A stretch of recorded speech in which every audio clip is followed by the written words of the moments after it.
जैसे शिखा के जन्मदिन की पार्टी में जाने का समय नज़दीक आ रहा है, मेरे मन की बेचैनी बढ़ती जा रही है। मैं उसके घर जाने के लिए पूरी तरह से तैयार हूँ, पर अपने फ्लैट से कदम निकालने की हिम्मत नहीं हो रही है। मैं करीब 2 महीने पहले शिखा से पहली बार अपने कॉलेज में दोस्त समीर के घर मिला था। उसी मौके पर मेरा समीर की पत्नी अंजलि, उसके दोस्त मनीष और उसकी प्रेमिका नेहा से भी परिचय हुआ था। शिखा के सुंदर चेहरे पर मेरी नज़रें हट नहीं रही थी। वह जब छोटी छोटी बातें पर दिल खोलकर हंसती तो सामने वाला खुद ब खुद मुस्कुराने लगता था। बीच की दीवार सुजीता अपने मायके क्यों नहीं जाना चाहती थी। मैंने मौके पाकर समीर से अकेले में पूछा, क्या शिखा का कोई बॉयफ्रेंड है? नहीं, उसने मेरे चेहरे को ध्यान से पढ़ते हुए जवाब दिया। गुड। उसका जवाब सुन मेरे मन खुशी से उछल पड़ा। तू उससे मेरी दोस्ती करा दे यार कपिल। मैं उसके साथ तेरी दोस्ती नहीं, सिर्फ परिचय करा सकता था, और वह मैंने कर दिया। मुझे शिखा से पहली नज़र में ही प्यार हो गया। मेरे मुंह में ये शब्द सुनकर वह हंसा।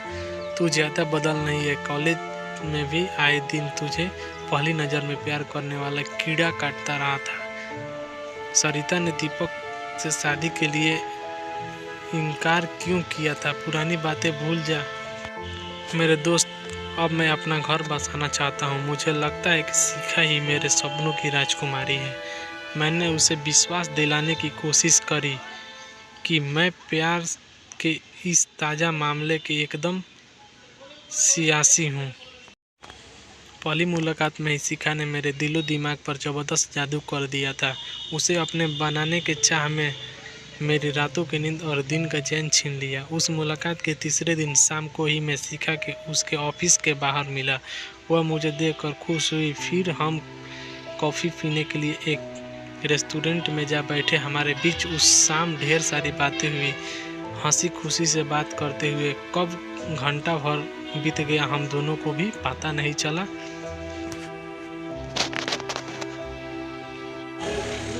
बाद में उसे उसके घर तक कार से छोड़ने गया। मैं खुद उसके मम्मी पापा से मिलना चाहता था, क्योंकि मेरे लिए उन दिनों का दिल। शिखा अपने माता पिता के साथ 3 कमरे के फ्लैट में रह रही थी। उसी के मम्मी के कमर में दर्द और पापा के बागबानी के शौक के बारे में मैंने पूरी दिलचस्पी के साथ ढेर सारी बात की। दोनों के दिलों में अपनी जगह बना ली। मेरे अच्छे व्यवहार का जादू उन दोनों के सिर चढ़कर बोला, और फिर उन्होंने मुझे रात का खाना खिलाकर विदा किया। शहर के जिन नामी हड्डियों के डॉक्टर से 2 दिन बाद मैंने शिखा के मम्मी का इलाज शुरू करवाया। उनकी दवा से उन्हें बहुत फ़ायदा हुआ। अगले सीढ़े की शाम को मुझे बागवानी पर एक पुस्तक की भेंट पा कर शिखा के पिता ने मुझे बड़े अपनेपन के साथ छाती से लगाया तो मुझे अपनी मंजिल मिल जाने का विश्वास हो चला। मेरे आग्रह पर शिखा कुछ दिनों के बाद मेरे साथ बहुत बाहर घूमने चली आई। मैं उसका कल जीतने का वह मौका नहीं चूका। जब मैंने अचानक उसे गुलाब के फूलों का गुलदस्ता भेंट किया तो वह खुशी से फूली नहीं समाई। धीरे धीरे हमारे बीच मिलना जुलना बढ़ता गया। उसे अपने साथ खुश देखकर मेरे दिल कहता कि मुझे उससे शादी करने की जल्दी राजी हो जाएगी। तुम्हारे जैसे सुंदर, सुशील, स्मार्ट व कमाऊ लड़का कभी तक बिना गर्लफ्रेंड के कैसे हैं? कुछ दिनों बाद मेरे साथ एक दिन पार्क में घूमते हुए शिखा ने अचानक यह सवाल पूछा तो मैंने मन ही मन बहुत बेचैन हो उठा।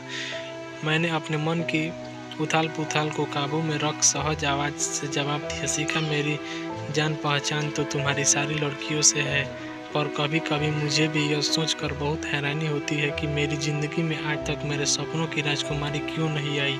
सपनों की राजकुमारी या राजकुमार कम ही मिलते हैं। मुझे क्या मेरे सपनों की राजकुमारी मिलेगी? मैंने प्यार से उसकी आंखों में झांकते हुए पूछा, मुझे क्या पता, कह उसका शर्मा जाना मेरे मन को गुदगुदा गया। मैं अगले दिन अफौसी बहुत खुश मूड में पहुंचा। मेरी सहयोगी रितु मेरे चैम्बर में आई और बोली, शनिवार और इतवार को कहाँ गायब रहे कपिल? तबीयत ठीक नहीं थी। उसकी नाराज़गी दूर करने के लिए मैंने उसको गाल पर छोटा सा चुंबन अंकित करा। इस शनिवार को मेरे साथ रहोगे या कोई और प्रोग्राम बना लूँ? पक्का तुम्हारे साथ रहूँगा। उसके गाल पर शरारती अंदाज में चिकोटी काटकर मैं काम में लग गया। शिखा ने पिछले दिन झूठ बोला था। अब तक बहुत सारी लड़कियां मेरे प्रेमिकाएं रह चुकी थी, पर शिखा जब उन सबसे बहुत बेहतर थी। अच्छी पत्नी बनने का सारा गुण उसमें मौजूद है। मैंने मन ही मन उसके साथ शादी करके पक्का फैसला कर लिया। शनिवार की रात मैंने रितु के साथ डिनर किया और फिर रात उसी के बाहों में उसके फ्लैट में गुजारी। सच्चाई यह है कि मुझे ऐसा करते हुए कैसी भी गलती महसूस नहीं हुई, क्योंकि तब तक मैंने शिखा से शादी का कोई वादा तो नहीं किया था।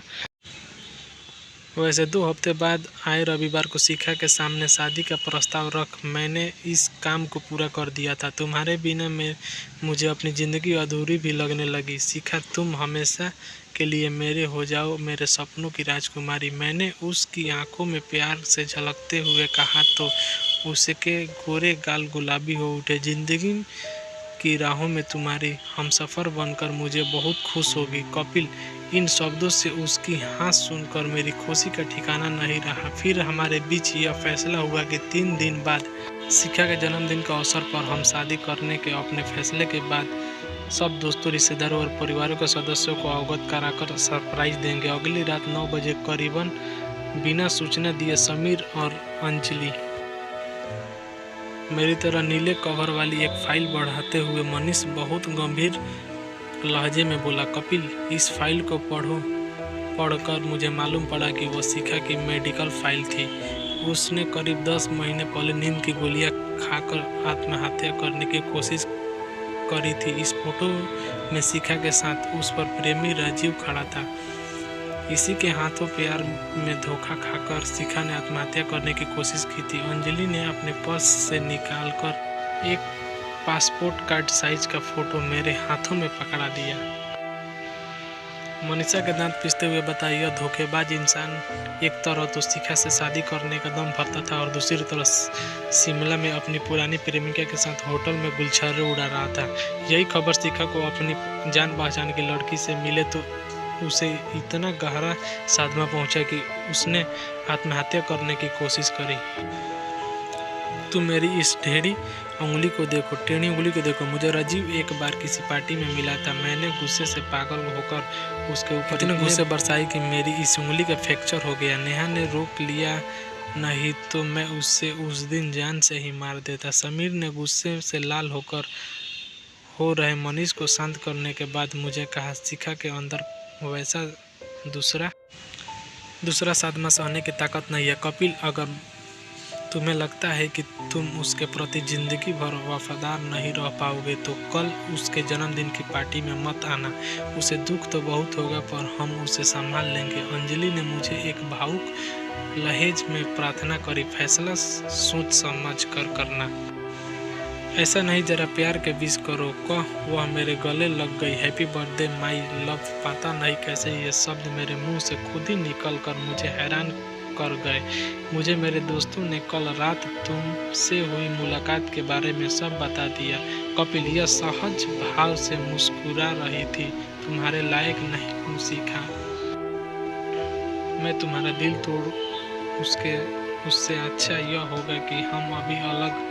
उसने मेरे मुंह पर हाथ रखकर मुझे खामोश कर कहा, अब मैं पहले जितनी कमज़ोर और भावुक नहीं रही हूँ। मुझे भी पहली नज़र में तुम्हें से प्यार हो गया था और अब इतनी आसानी से तुम्हें नहीं खोऊंगी।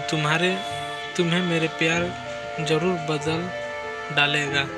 मुझे डर है कि मैं तुम्हारे इस विश्वास पर खरा नहीं उतर सकूंगा। यह मेरे विश्वास के कारण को समझ लोगे तो ऐसा नहीं कहोगे। आज मेरे बर्थडे पार्टी में न आकर तुमने जिस ईमानदारी का सबूत दिया उसका मेरी नज़रों में बहुत महत्व है।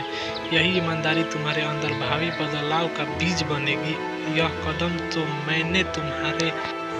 तो मैंने ही तुम्हारे शुभचिंतकों की धमकी के डर कर उठाया था। यह होठों का उदासी मुस्कान उभरी, ये मुझे बहुत प्यार करते हैं, पर तुम्हें धमकाने का उन्हें कोई अधिकार नहीं था। मैं सचमुच तुमसे दूर नहीं होना चाहती हूँ।